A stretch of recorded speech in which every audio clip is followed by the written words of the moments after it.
Halo, assalamualaikum warahmatullahi wabarakatuh. Kembali lagi di channel Prima Crypto.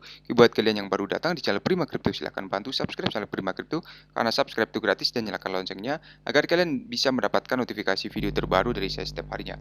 Oke, terima kasih buat kalian yang sudah subscribe. Semoga rezeki makin lancar dan selalu profit setiap hari. Buat kalian yang belum join di channel Telegram, silahkan join melalui link yang ada di deskripsi di bawah video ini, teman-teman.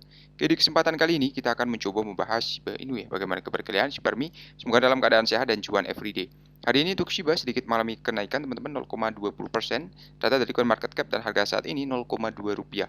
Volume perdagangan dalam 24 jam terakhir ada penurunan 2,64%. Dan sebelum kita bahas lebih lanjut mengenai Shiba, kita pantau dulu ya untuk hari ini global crypto market cap naik 1,76%, BTC di angka 351 juta rupiah, Ethereum 25.300 dan BNB masih di 5 juta rupiah teman-teman.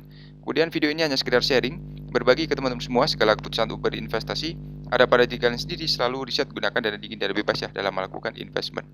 Kemudian di sini ada tingkat pembakaran ya yang naik 10.000% karena dompet terkait crypto.com membakar jutaan teman-teman.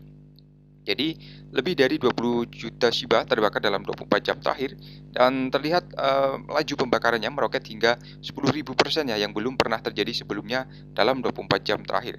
Peningkatan prematur dalam tingkat pembakaran terjadi saat komunitas secara kolektif menghancurkan kurang lebih 20,92 juta Shiba melalui 4 transaksi individu. Yang pertama, alasan lonjakan cepat dalam tingkat pembakaran mungkin tidak terlalu mendebarkan ya karena hanya sejumlah kecil token 205.000 yang dibakar ya dalam 7 Februari dibandingkan dengan tanggal 8 Februari menyebabkan peningkatan tingkat yang nyata. Jadi pembakaran paling signifikan hari itu terjadi melalui pertukaran kripto yang berbasis di Singapura. Dompet crypto.com bernama crypto.com data dari Etherscan ya menunjukkan bahwa 19 juta Shiba besar-besaran ditransfer ke dompet mati ya teman-teman. Jadi di sisi lain, Shiba terus menarik banyak perhatian dari investor besar menjelang peluncuran Shibarium yang seperti diberitakan sebelumnya oleh Crypto Basic dan memegang porsi utama pada portofolio investor besar.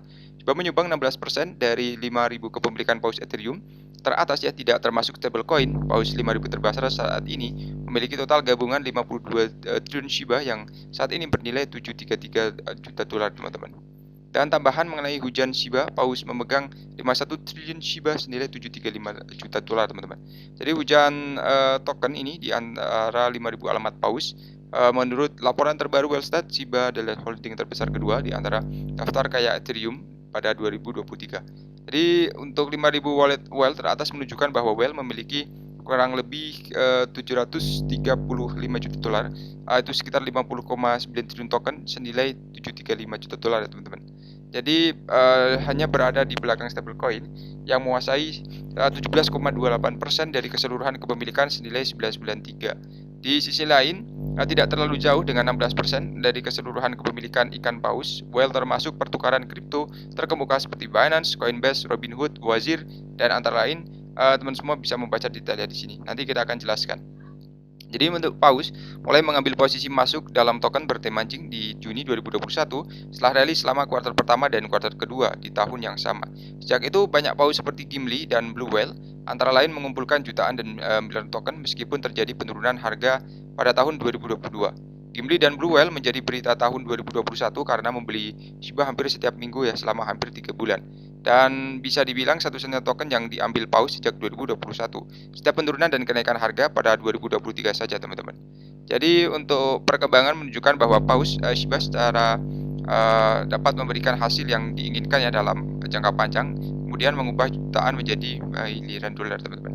Dan di sini apa kesalahan Arthur Hayes tentang perkiraan pasar terbarunya? Jadi salah satu pendiri BitMEX ya dan analis pasar makro menyebarkan bentuk keringnya di dalam BTC yang lebih cepat ya dari yang direncanakan sebelumnya. Hayes berpendapat bahwa terlepas dari ketakutannya akan retrenchment pasar kripto di masa depan, masih ada peluang untuk mendapat untung sekarang dan rally aset beresiko yang sedang berlangsung yang dimulai bulan lalu. Hayes memulai postingannya berjudul B% dan menyinggung postingan sebelumnya yang meliput rally BTC, kemudian terkenal di bulan Januari teman-teman. Di bawah aset kembali di 20.000 dolar untuk pertama kali sejak FTX runtuh. Jadi Hayes ini memperingatkan bahwa ada kemungkinan yang layak bahwa rally itu adalah jebakan banteng yang bahwa retrenchment kembali ke level terendah BTC 16.000. Dan masih ada dalam rencana dengan demikian analis menyimpan modal cadangannya dalam dana pasar dan tagihan Treasury Amerika Serikat jangka pendek.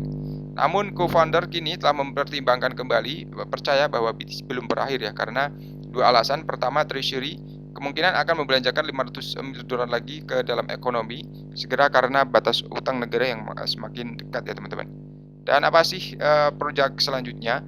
Meskipun jangka pendek mungkin memiliki hal-hal untuk kripto, Hayes memperingatkan bahwa pasar mungkin dalam masalah pada pertengahan tahun setengah TGA kehabisan dana. Pada titik ini, dia memprediksi sirkulasi politik dan Kongres akhirnya menaikkan plafon utang.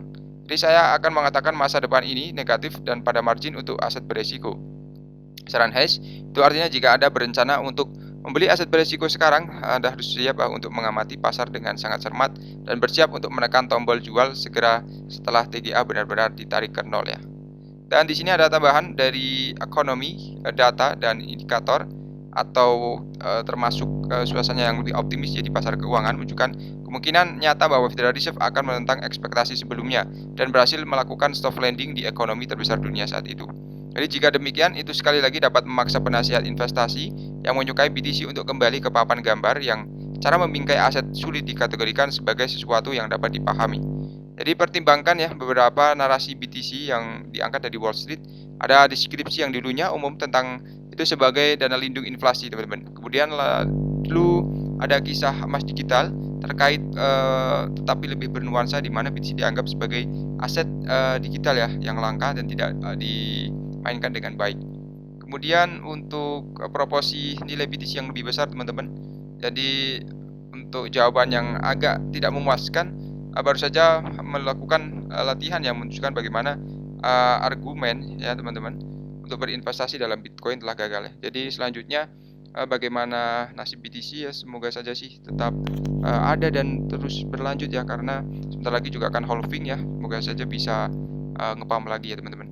Jadi sampai di sini dulu untuk pembahasan kali ini. Buat teman semua yang belum subscribe, silahkan bantu subscribe karena subscribe itu gratis, dan nyalakan loncengnya agar kalian bisa dapat notifikasi video terbaru dari saya setiap harinya. Terima kasih sudah menonton video ini, share jika bermanfaat ya. Sampai jumpa di video selanjutnya. Wassalamualaikum warahmatullahi wabarakatuh. Salam profit teman-teman.